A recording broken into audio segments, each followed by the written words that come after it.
Respected Dharma Masters, fellow practitioners, and guests. In recent years, our world has become beset with adversities and our lives filled with increasing unhappiness. As time goes on, these adversities will become more and more frequent, more and more severe. Someone asked how the compassionate Buddhas and Bodhisattvas help all sentient beings to be free from pain. They do this by teaching us how to overcome our greed, anger, and ignorance, so that our minds will no longer be deluded, but instead become awakened. By teaching us the law of cause and effect. To end our suffering, we first have to know what causes it. As human beings, we undergo the sufferings of birth, old age, sickness, and death. We suffer hardships, the inability to attain what we want, separation from those we love, and we find ourselves in association with those whom we resent or even hate. We are surrounded by all of these with no apparent way of being truly free. We need to understand that catalytic conditions or circumstances have to exist for a cause to generate an effect.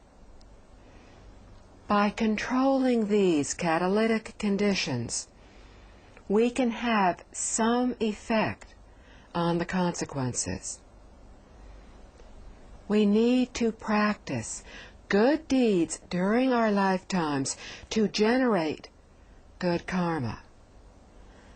Then, we will truly appreciate that having happy and fulfilling lives is the karmic result generated from a good cause and a good condition.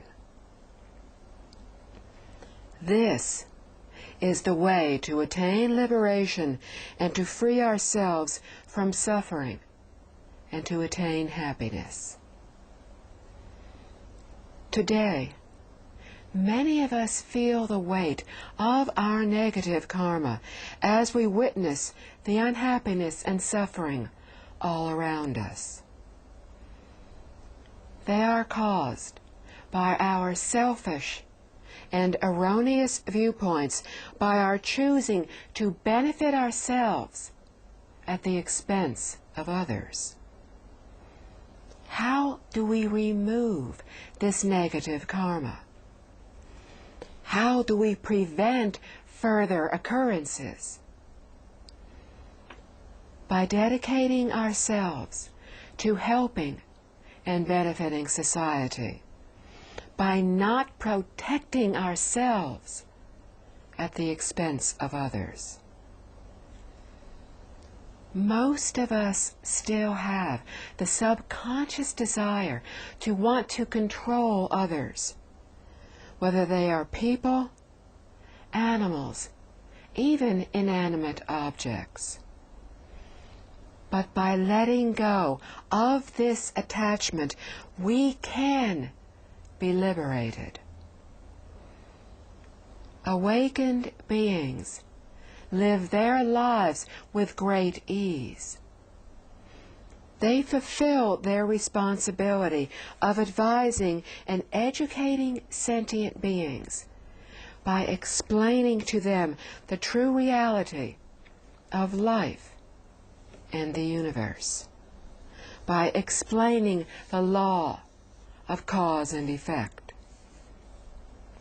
by explaining that every cause, every thought, word, and action has a result. Whatever people decide to do It is their consequence, their choice. We simply accord with the condition as we educate them, and then we leave the rest up to them. By doing this, our minds will remain serene as they generate the concentration and thus the wisdom to effectively interact with people, matters, and objects. The benefits that can be derived from such practice are infinite and boundless. Not only can our present suffering be resolved, but our accumulated negative karma, accumulated over infinite lifetimes, can be resolved as well.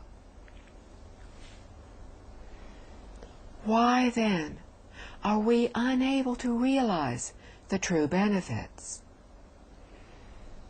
Because we are still obstructed by our own negative karma. We are unable to see what is right before our very eyes. We are constantly reminded by images of awakened beings, constantly prompted by our reciting the sutras, impelled by our daily chanting and listening to Dharma talks. Yet we still are unable to truly comprehend the teachings, still unable to apply the principles in our daily lives. We cannot blame the Buddhas and Bodhisattvas for not helping. They are trying to. We are not listening. We have a wondrous, a rare chance that is about to slip by us. To be born as a human and able to hear the teachings is an unbelievably rare opportunity. It is one not encountered for millions of years. It is as rare as a bubble rising to the surface of a vast sea. To break through the surface of that sea within the one wreath of flowers that is floating upon it. Allowing this to happen will be a tragic mistake that is entirely of our own making. To prevent this from happening, we need to reflect. We need to feel remorse for all our mistakes. This is a learning process that will enable us to overcome our afflictions and our bad habits, and thus to remove our negative karma. How do we do this? By reflecting upon our faults and vowing never to repeat them again. Daily practice will help to decrease our negative karma. It is to practice in the midst of society, not to be separated from it. Our goal is the mind of sincerity, purity, equality, compassion, and loving kindness. It is the goal of awakening. Only with this mind will we be able to solve all of our problems. They cannot be solved by physical force, by war. They are solved by gentleness and loving kindness towards all beings, animate and inanimate. It is in our best interest to be rid of the desire to control, for it will only result in our committing further transgressions, thus increasing our negative karma. No one can truly control another. History provides us with many examples of those who tried and failed. Hitler's invasion of Europe, the Japanese invasion of China, the Russians in Afghanistan, the United States in Vietnam, all failed. Instead of these countries spending huge amounts of money on warfare, they could have spent it on caring for people and supporting those who were suffering hardships.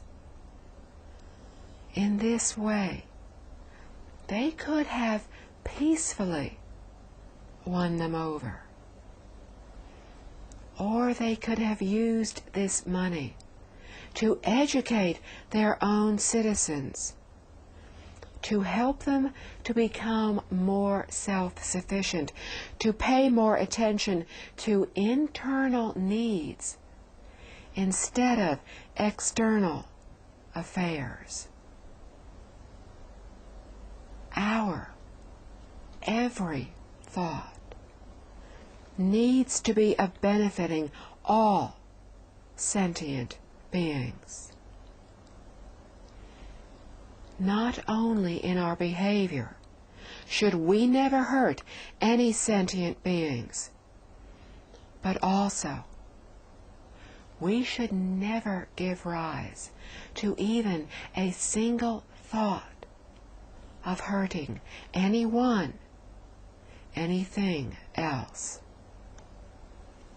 We should never even think or say anything that can cause distress to others.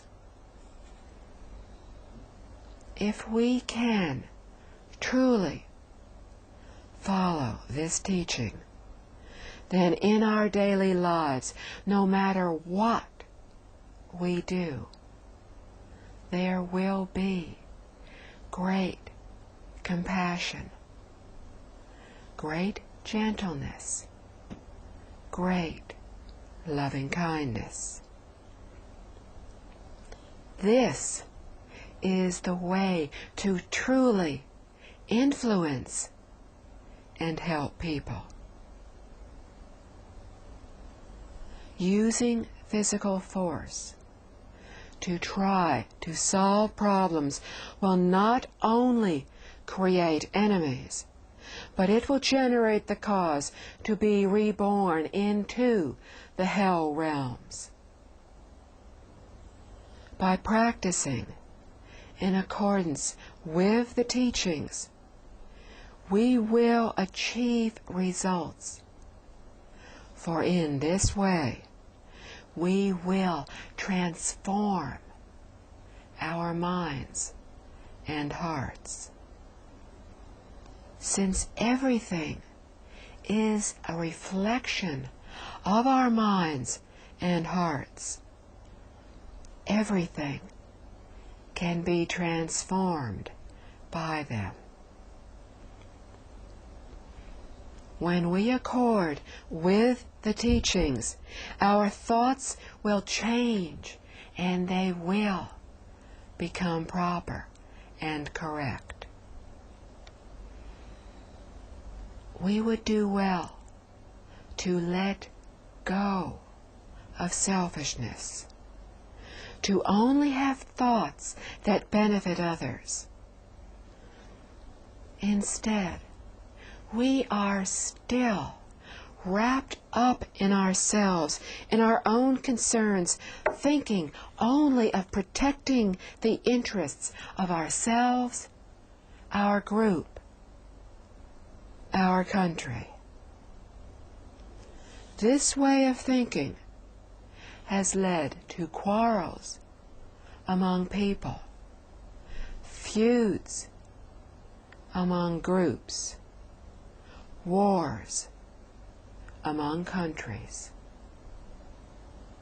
It has led to massive damage on both sides, the tragic loss of lives, the excessive monetary cost, the disastrous destruction of land, the final destruction of friendships and peace, and the grave consequences incurred due to the law of cause and effect. Our complete lack of concern for plants, living and non-living creatures of our natural environment has resulted in the destruction of this very environment. Ultimately, it is we who suffer from this negligence and lack of compassion.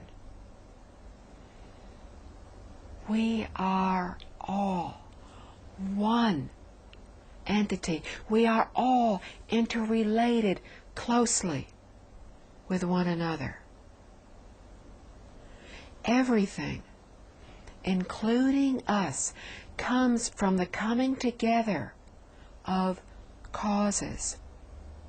So to harm others is to harm ourselves. Once we truly comprehend this, we will no longer hurt any other being. Being overly concerned with our own interests and those of our group and our country is the root cause of all misfortunes and adversities.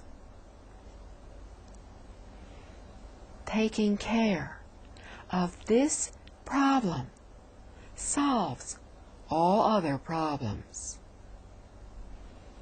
When we practice accordingly, with proper and caring behavior, we will see an increase in our good karma and a decrease in our negative karma. In turn, our suffering, our unhappiness will be reduced, and we will experience a favorable change in our circumstances.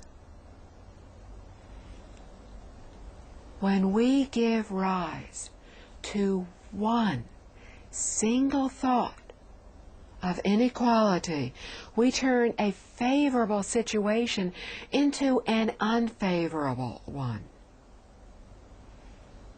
However, with just one single thought of equality, the Buddha realm will appear in that moment.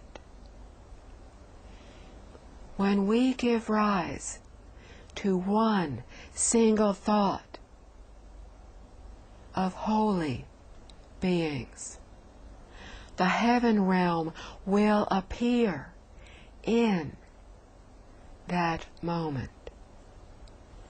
Likewise, with one thought of greed, anger, ignorance, arrogance, our daily lives will become unsettled, unmanageable.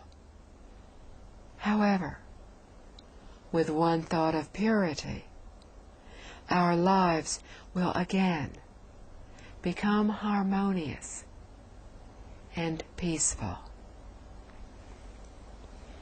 Our lives are really unbelievably short. However, we are very, very fortunate to have been born as humans, able to learn and understand that the law of cause and effect is unchangeable, is permanent. We reap what we sow.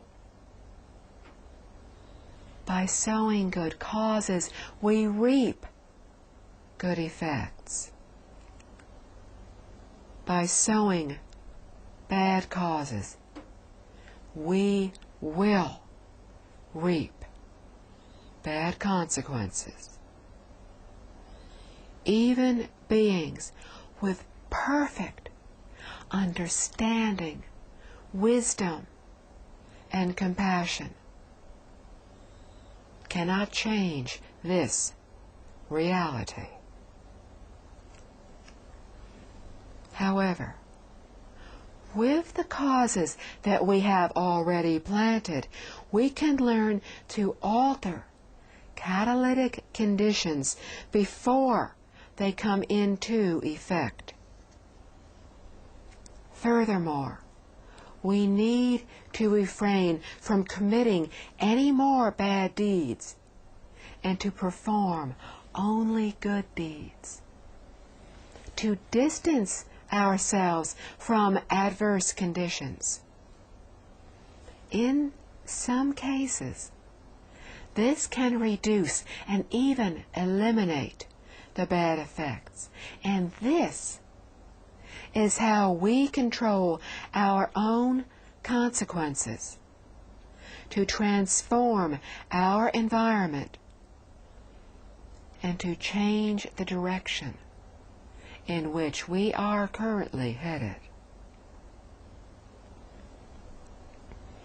We are learning of more and more prophecies that speak of increasing disasters, even of the end of the world. These prophecies also tell us that these could be reduced or delayed or even prevented if we are able to replace our incorrect ways with those that are good, with those that benefit others, not ourselves. But if we do not turn back now, then it will be very hard to avoid these. It is crucial that everyone understands that using physical force cannot solve problems, for even if we destroy a country, even if we detonate enough bombs to wipe out the face of the earth, it will solve nothing. We cannot waste this opportunity, but need to cultivate in an utmost sincere, diligent manner, to apply the principles with unselfish thoughts and behavior, to be good, to be warm, to be sincere, to put all our efforts into helping others. In this way, all that is good will come our way. Buddha Shakyamuni told us that there are 3 cataclysmic disasters in our world: fire, water, and wind. Fire is caused when we feel jealousy, when we feel hatred. Where do floods come from? From our greed. And disasters caused by wind are the results of our ignorance. If we want to avoid or even to be rid of these, we must sever our greed, anger, and ignorance. We should neither feel greed for worldly teachings nor for any other kind of teachings. For to feel the slightest trace of greed will block us from severing the mind of greed, will block us from eradicating the disasters which are increasing in both frequency and severity. This is vitally important. These have been predicted by many ancient prophecies from respected leaders and religious leaders throughout the world, in the East and in the West. 3,000 years ago, Buddha Shakyamuni told us of the partial destruction of this world that would be from war, epidemic, and famine. He told of a war that would last for 7 days and 7 nights.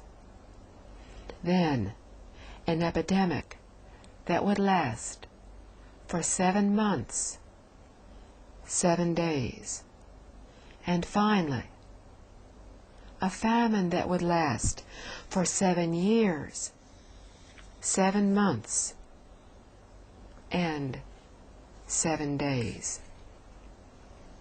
In the past, it was almost impossible to imagine how a war could last just 7 days but have such devastating results.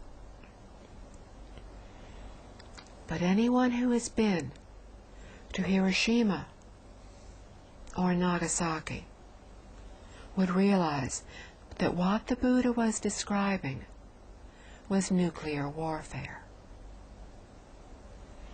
In Nagasaki, after the atomic explosion, many people survived the explosion itself, but were infected with atomic fallout.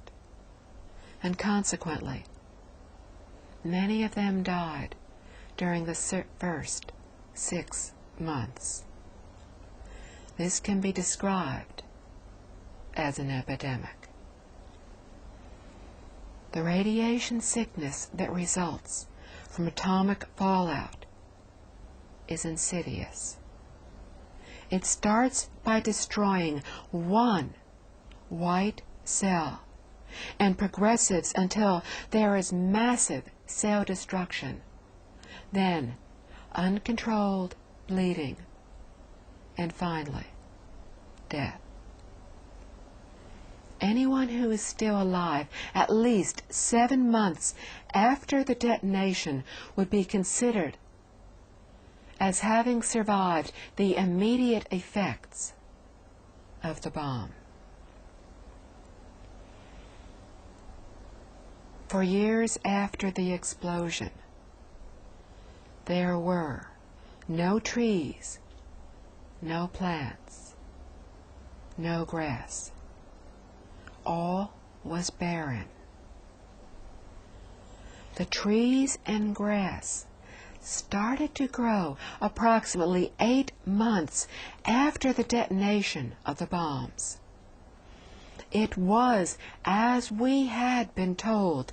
The ground will grow nothing for 7 years, 7 months, and 7 days.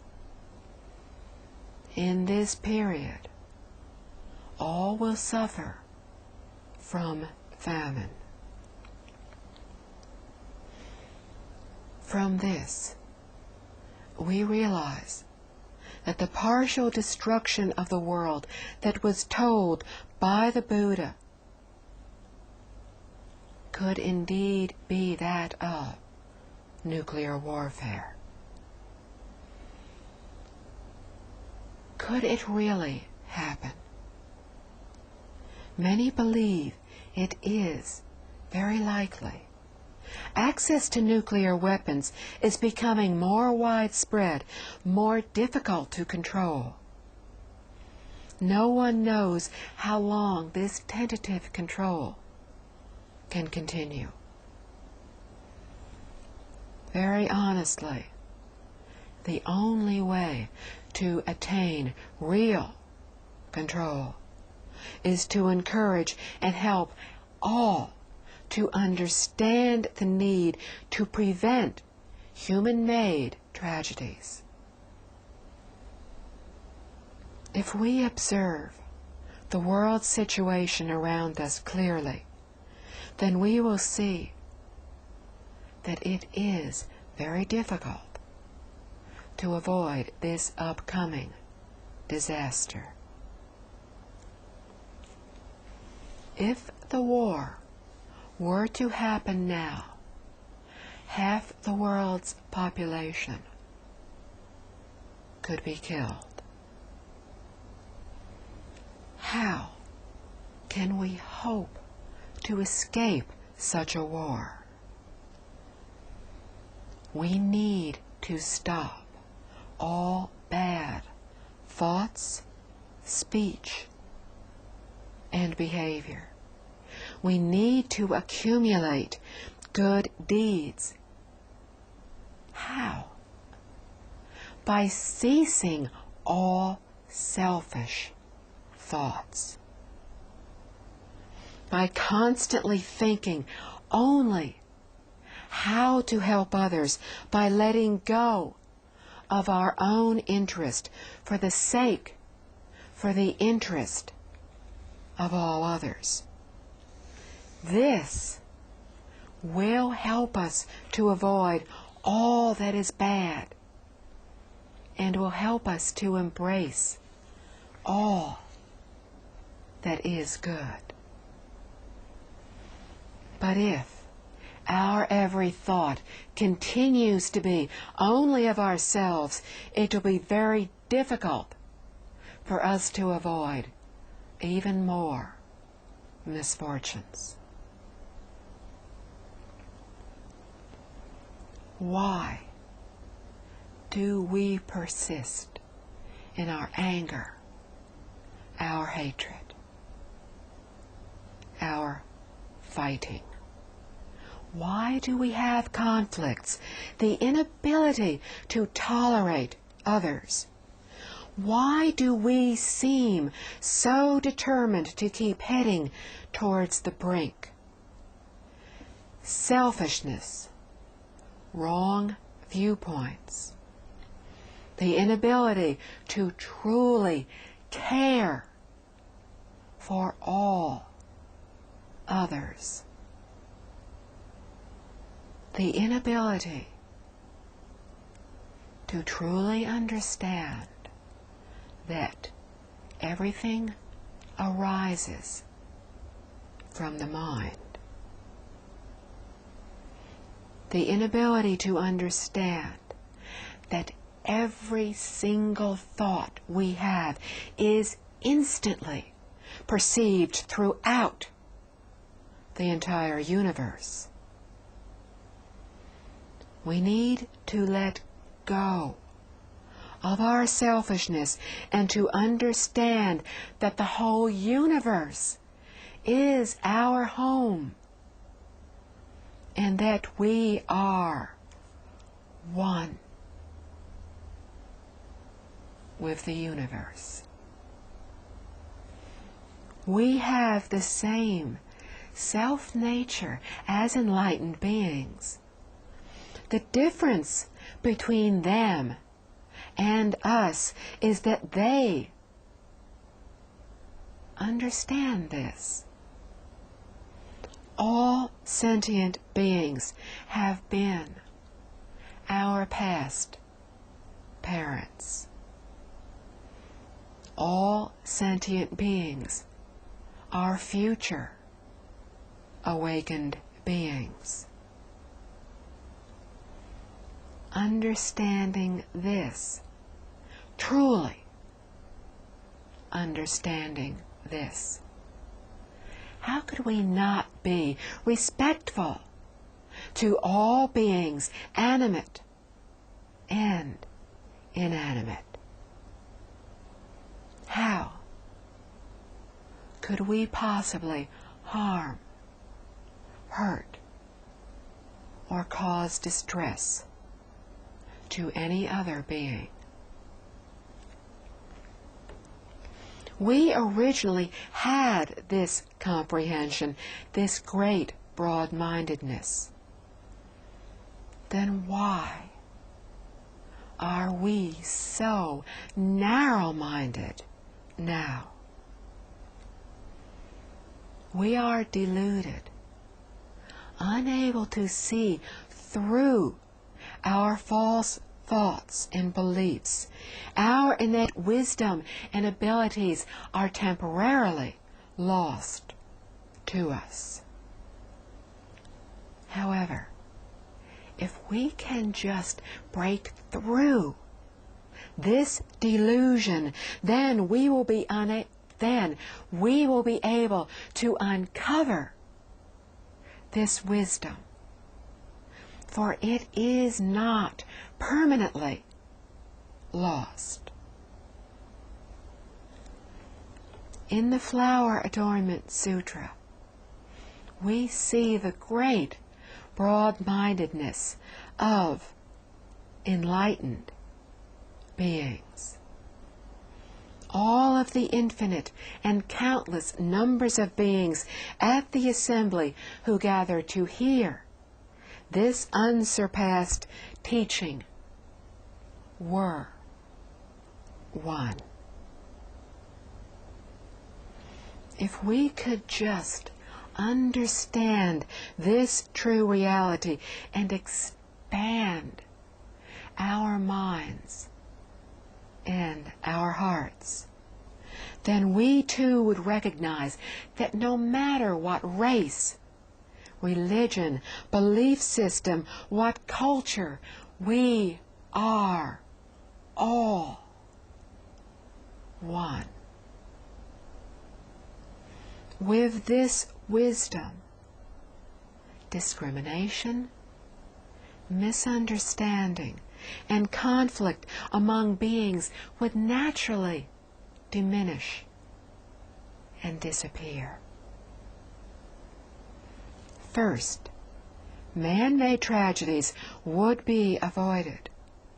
Then, what we think of as natural-made tragedies would also disappear. The environment changes with our minds.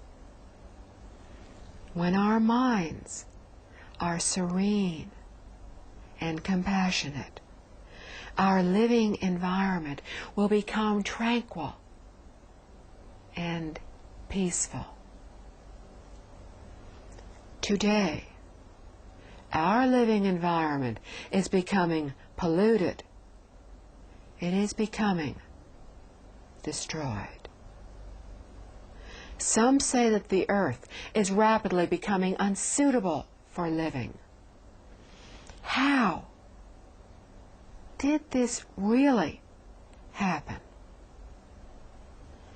It is the result of the bad intentions and deeds of we human beings. And this is the real reason for everything that is happening around us in the world, in the universe today. to save our world, we need to use great wisdom to help those who are deluded to become awakened. We do this through education. All the great sages have used education to overcome ignorance. Recently, a practitioner asked how he could be assured of being freed from the cycle of birth and death, from reincarnation. He was told to let go of all desires, good and bad. We cannot be truly free if we have not yet let go. And we cannot let go because we are still clinging to something. Find it. We must find it. If we cannot, then even if we are born into the highest level of heaven, where we will live through 80,000 cycles of creation, existence, and complete annihilation of the world, we will still be mired, still be lost in the cycle of birth and death. What can we do? Find out what we are clinging to and let go. Let go of all attachments. Let go of feelings of gain and loss. Let go of discriminatory, wandering thoughts. Let go of the thought of how others treat us. Let go of the thought of those who owe us, of those we owe. Only with purity of mind can we let go. And only then can we attain genuine, permanent happiness. If we cannot do this, then we are truly lost. For our vows, our beliefs are not sincere enough. No matter how much we practice, we will be unable to be free, serene, and at peace. For we are still clinging to one of the 5 desires of wealth, lust, fame, food or drink, and sleep. Still discriminating between what we perceive as right or wrong. Greed for these will lead us into the downward spiral of the 3 bad realms. And although with enough good karma we can go to the highest heavenly realm of neither thought nor non-thought, where the beings have lifespans of 80,000 eons, we also go to the hell realms, where the beings there have lifespans of infinite eons. When compared to the 80,000 eons, the time spent in the hells is unimaginably long. When we consider the time spent in this world and the time spent in the other realms, our time here is a flash of lightning, a drop of dew, a fleeting cloud. It does not exist. It is inconsequential. Today, we still have obstacles due to our lack of understanding. Why can we not let go? We are still clinging to something.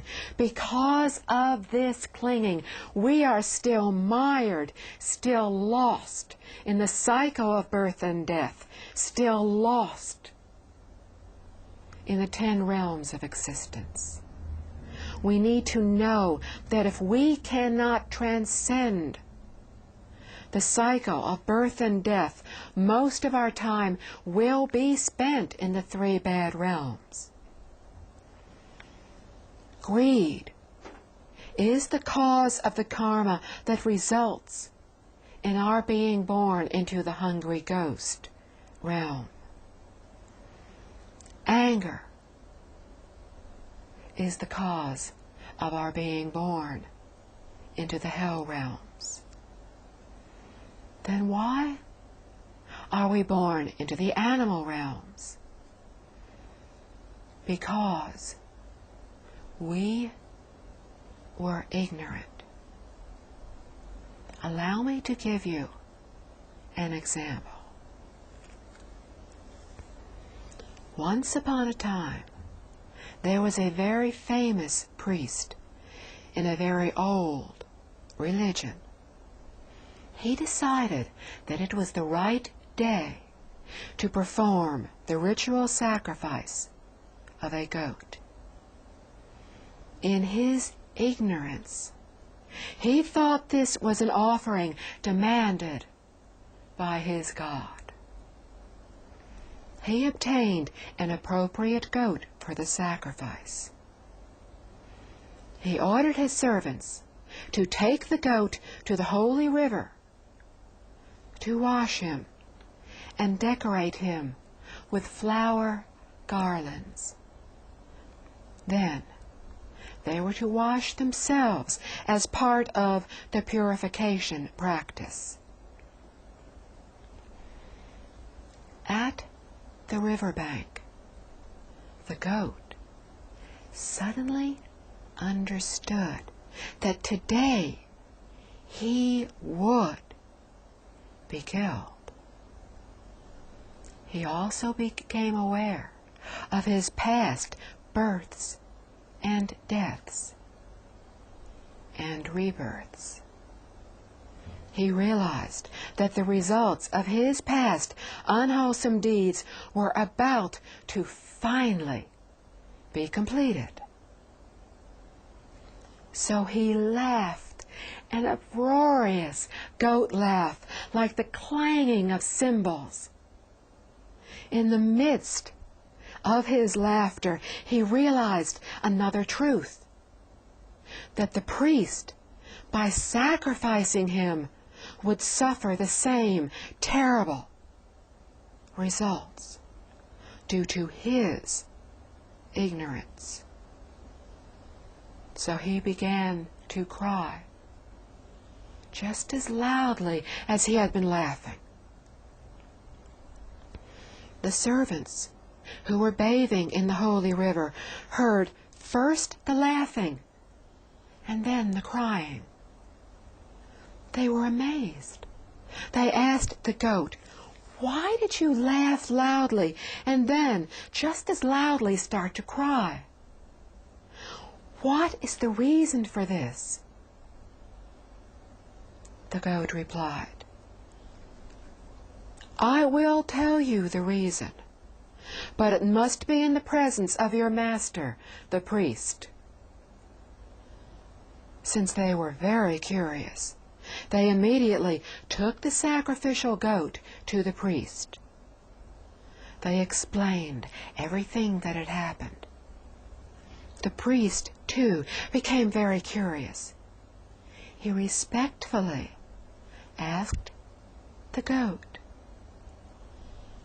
"Sir, why did you laugh so loudly and then, just as loudly, begin to cry?" The goat, remembering his past lives, said, "A long, long time ago, I too was a priest. I was well educated in sacred religious rites. I thought that to sacrifice a goat was a necessary offering to my God, which would benefit others as well as myself in future rebirths.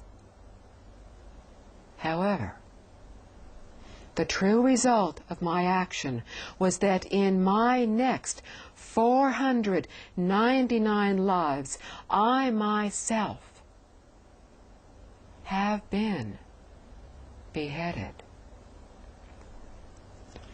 While being prepared for the sacrifice, I realized that today it is inevitable that I will lose my head for the 500th time. Then I will finally be free of all the results of my very unwholesome deed of so long ago." The joy of this made me laugh uncontrollably.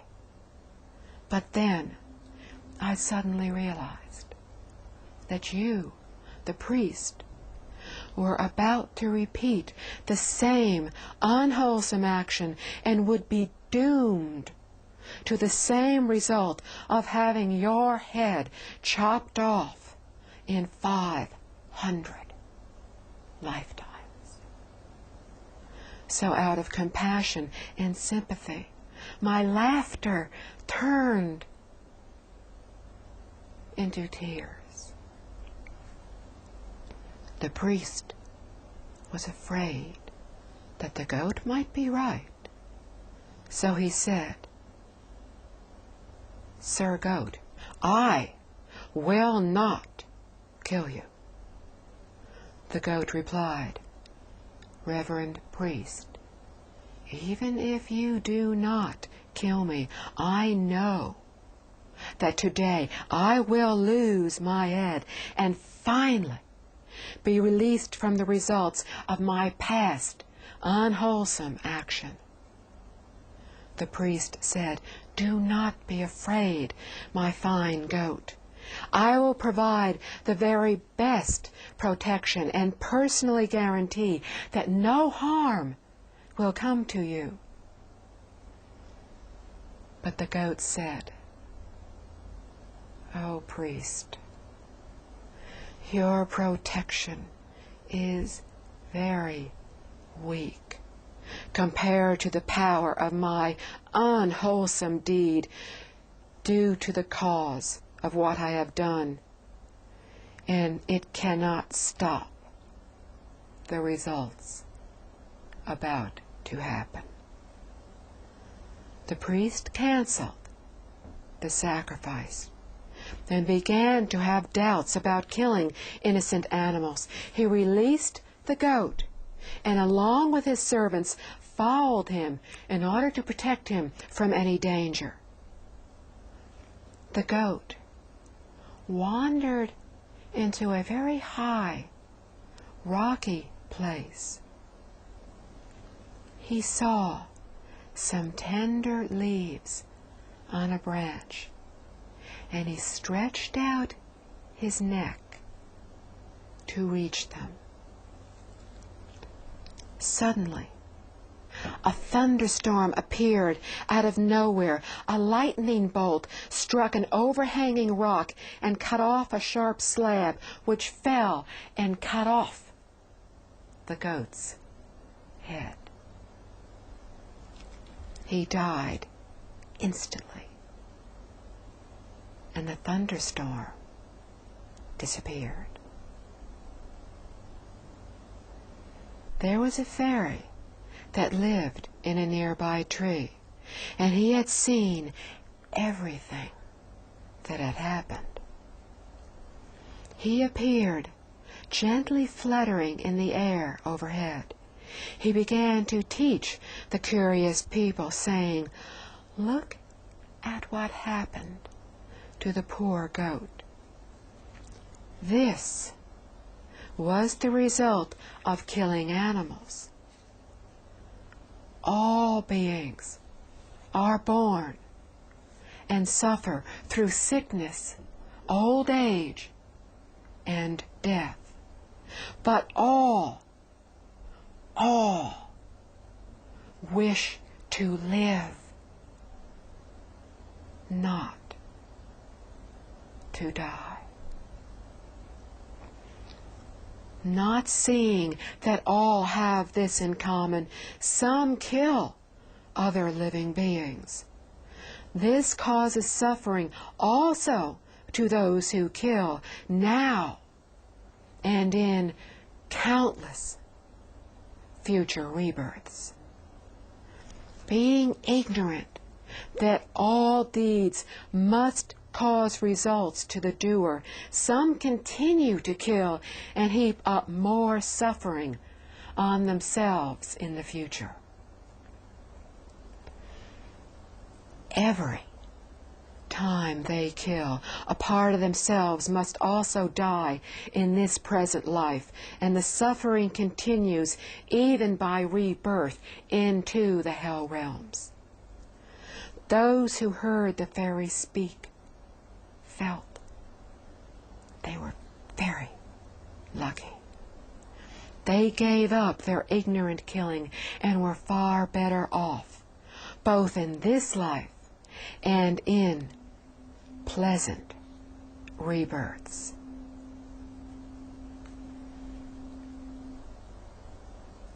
Fellow practitioners, please listen carefully. The law of cause and effect is unchangeable, immutable. Our greed, anger, ignorance, and arrogance have resulted in disasters that are increasing in both frequency and severity, and are approaching a scale that is impossible for us to imagine. Everything arises from the mind. But just as we have given rise to the cause of this approaching disaster, we can also give rise to another, greater cause that can maybe reduce, possibly even prevent it from happening. We must replace thoughts of self with thoughts of all others. We must give up feelings of pride, the desires for fame and wealth. We must let go of thoughts of trying to control others. Let go of narrow-mindedness and biased viewpoints. Let go of criticizing, of blaming, of gossiping. Let go of the thought of those who owe us, of those we owe. We must let go.